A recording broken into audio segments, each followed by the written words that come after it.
Você sabia que a Marinha do Brasil, junto da indústria naval nacional, está avançando a passos largos na construção do seu primeiro navio polar nacional chamado Almirante Saldanha. É a primeira embarcação, da classe polar mesmo, construída em solo brasileiro, pessoal.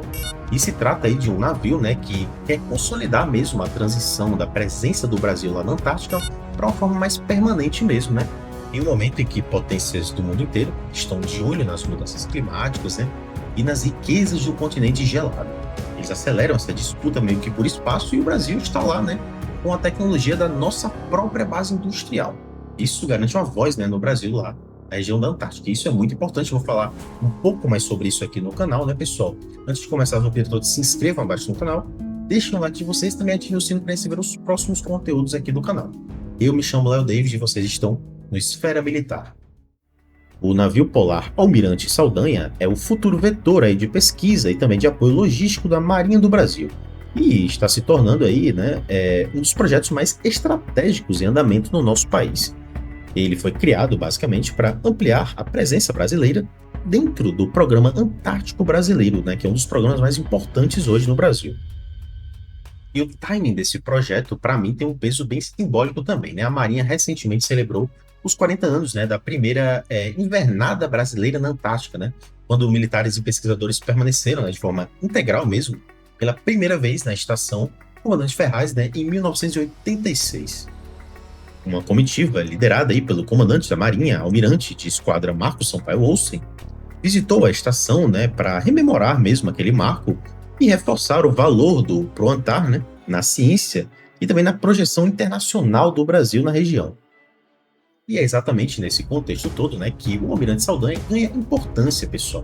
Ele é o primeiro navio, da classe polar construído no Brasil e vai reduzir bastante o tempo de reabastecimento da estação Comandante Ferraz, graças ao guindaste, com maior capacidade, carga e manobra e tudo mais. Um navio muito mais moderno, então é bem interessante. Tecnicamente, o navio terá cerca de 93 metros de comprimento e uma autonomia superior a 2 meses no mar. A bordo, laboratórios avançados e sensores oceanográficos, para ampliar aí a capacidade brasileira de pesquisa em temas como mudanças climáticas, por exemplo, biodiversidade marinha e dinâmicas geleiras, Tudo isso é muito importante, até mesmo para sabermos como tratar melhor nossos biomas aqui no Brasil.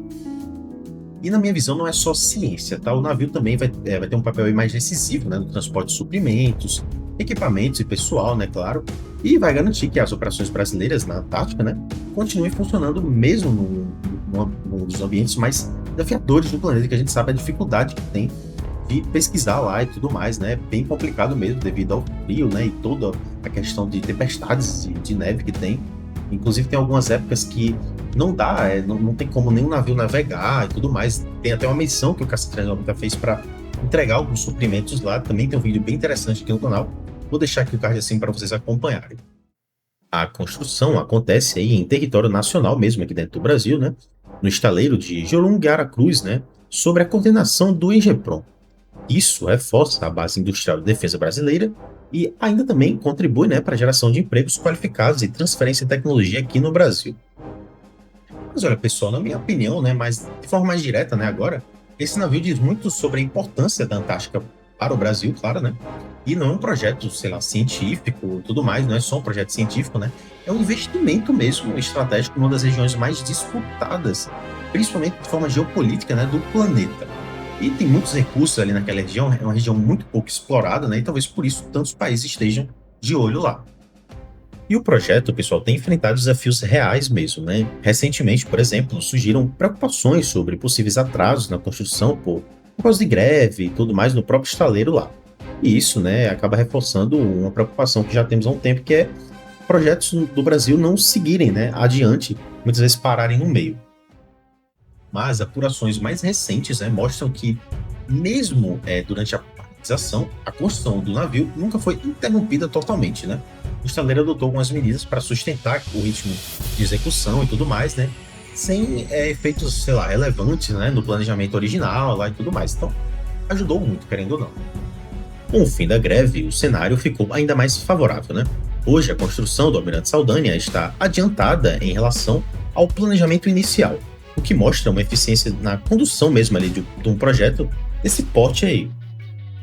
Isso é um detalhe, né, que eu não pude deixar passar despercebido aqui para vocês, né? Projetos estratégicos de defesa costumam sofrer atraso, né? A gente sabe que é normal, e não o contrário, infelizmente, né? Ver esse navio aí à frente do cronograma, para mim, reforça a capacidade de gestão da indústria naval brasileira que eu já venho falando há muito tempo aqui no canal, né? E mais do que um meio de apoio logístico mesmo, o Almirante Saldanha, né, simboliza uma convergência entre ciência, soberania e projeção internacional. Com a construção avançando dessa maneira aí, né, o Brasil daria um passo realmente firme para consolidar uma presença num dos ambientes mais estratégicos do planeta hoje. Inclusive, os Estados Unidos já fez algumas declarações fortes, né, sobre a Antártica. E lembrando, né, vale lembrar também aqui que a Antártica é regida por um tratado internacional que proíbe atividade militar efetiva mesmo, né? Mas garante aí direitos de pesquisa e presença, né, aos países signatários lá do tratado. E quanto mais infraestrutura, basicamente, um país tem lá, né, mais peso ele carrega nas decisões, né, futuras sobre aquela região. Isso que é muito importante aqui. Com a previsão de entrega ainda nesse ano de 2026, o Almirante Saldanha deve se tornar a peça central aí na forma como o Brasil sustenta, vamos dizer assim, né, sua operação científica no continente antártico nas próximas décadas. E claro, né, pessoal, esse navio é de grande importância, principalmente científica, obviamente, né, estratégica também de pesquisa global ali. Então ele permite alguns estudos mais avançados, né, sobre mudanças climáticas, biodiversidade, dinâmica de geleiras, né, e claro, né, na parte da soberania nacional, ele garante a presença ativa do Brasil lá no continente antártico, né, e também com um apoio logístico fundamental, né, para gente, para o nosso pessoal que está lá, transportando suprimento, equipes lá e tudo mais. E claro, né, isso fortalece demais a nossa indústria naval, pessoal, né? Então estimula a engenharia nacional mesmo, né, e a fabricação de embarcações mais complexas mesmo, né, de alto valor agregado. Mostra também que a nossa indústria ela está a par de várias indústrias nacionais ao mesmo tempo, não só na questão polar, né, mas também indústria militar, né, como a gente vê na Tamandaré, mas na parte de navios de carga, cargueiros e tudo mais. Então tudo isso pode sim ser englobado pela nossa indústria. Isso mostra isso, né, para o mundo. Mas e vocês, pessoal? Vocês acham que o Brasil deveria realmente investir ainda mais na presença na Antártica? Ou esse já é um passo aí suficiente, né, diante das prioridades orçamentárias da defesa nacional? A gente sabe que tem muitas prioridades, tem muitas coisas rolando ao mesmo tempo, principalmente na Marinha, né? Mas, para mim, isso é uma das prioridades sim, tá? É se manter essa presença realmente forte na Antártica. Então deixem suas opiniões aqui abaixo nos comentários, eu leio todos os comentários, tá, de vocês. E se gostaram do vídeo, por favor, pessoal, deixem um like aqui abaixo, se inscrevam no canal também. Se inscrevam, por favor, pessoal, a gente tá perto de bater a meta aqui dos 20 mil inscritos do canal, então vamos junto, vamos para essa meta aí, vamos dobrar a meta depois, né, quem sabe. Então é isso, pessoal, até o próximo vídeo.